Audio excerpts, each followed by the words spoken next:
Welcome back. 414 emergency workers were killed on September 11th during the World Trade Center attacks. 343 firefighters, 23 police officers, and 37 Port Authority police officers. Even as we are heading into the 13th anniversary of the attacks this coming week, the repercussions from that day are still being felt. Joining me now is Profeta, who is the Associate Director of Development for the New York Police and Fire Widows and Children's Benefit Fund, and Carmen Suarez, who was the wife of NYPD officer Ramon Suarez, who died on September 11th. Thank you so much for joining me today. Lauren, let me start with you.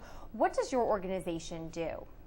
Our organization is here to provide financial assistance and a network of support to the families of police officers, firefighters, Port Authority police officers, and EMS personnel who have made the ultimate sacrifice and lost their lives in the line of duty.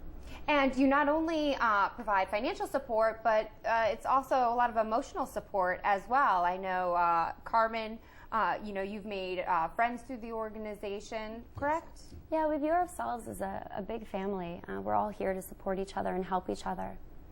And now you not only support people who died on September 11th, but it's really victims are individuals who have lost loved ones more recently as well, correct? Absolutely. So we started our organization in the 80s. So we've been helping families since then, and we continue to help families that have lost their lives before, on September 11th, and since on September 11th.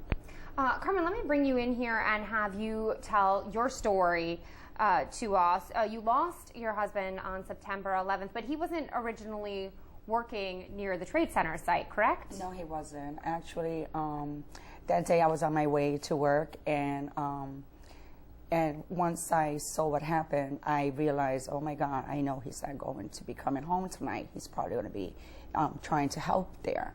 And basically, when I got home, because they had to dismiss us from work, everything was crazy. I actually saw the plane hit the towers from where I was. And once I reached home and I was able to get to my daughter, when I got home, I got a phone call saying from his partner, asking, basically really his partner's wife, asking me if I heard from Ray. And I'm like, no, why? Is there a problem? And they said, well, we haven't been able to reach him. And he went down to the Twin Towers. I'm like, I assumed that he did. He said, Carmen, he was in the Delancey station and he held a cab and he went up there, but he's missing. He's not answering his radio. And at that time, I pretty much kind of like almost fell to the ground because I knew something in my heart was wrong because he wasn't, he normally answers his radio.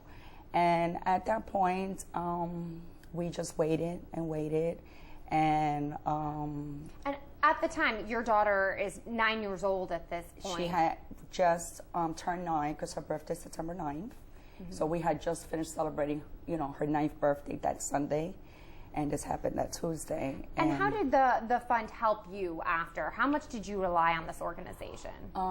Basically, at the time, I was like pretty much, I was numb with everything. And there were so many people that just came to, to help us, to our aid. And I was just pretty much at that point, at that time, I really didn't feel I wanted anything, just my husband. And then one of my close widow, that's a very good friend of mine, she told me, Carmen, this organization is amazing.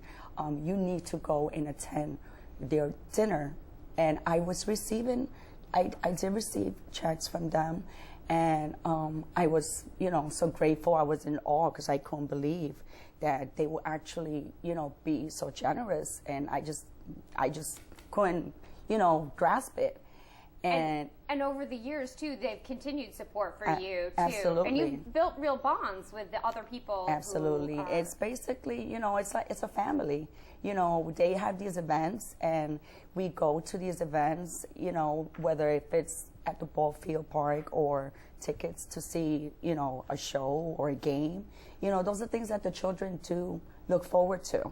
I know my daughter enjoys every single game that she's been to, and she always says, Mom, they really are so good to us and to all the families. And I do urge all the donors that continue with this foundation, because they're not just helping the families of now, but they're also helping the families of the future, because there will always be more, unfortunately. You know, it's life. Yeah. It's going to happen. Lauren, let me ask you this. What do you say to the people who say, oh, that was 13 years ago. Why do we need to still help these families? It was actually Carmen's daughter, Jillian, that had told me that it's harder for her now than it was then. And as she gets older, she realizes exactly what had happened on that day. And, you know, she's graduating from college this year, and there's milestones in her life where she misses her dad. So I think it's really important for all of us to remember that this is something they deal with every day of their life and continue to deal with. And we promised never to forget, and I think it's important that we follow through with that promise. And Carmen, finally, let me ask you, how's Jillian doing today? What is she up to? She's in school? She's graduating college? Yes, she's doing fine. Right now she attends St. John's University. She's actually wants to follow her father's footsteps. She's taking criminal justice. She is actually graduating this year. And yes, like Lauren said, it's very difficult. She said, I wish Daddy will be here to see me graduate, Mom, especially when I graduate from the academy. And, you know. And follow in his. Yes, and she's actually, she wants to carry his badge. Oh, that's wonderful. Well, Carmen and Lauren, thank you so much for joining us. We really appreciate you telling your story. Thank you for having us. All right, time now for a short break, but when we come back, we will introduce you to our Queens People of the Week. Stay right here.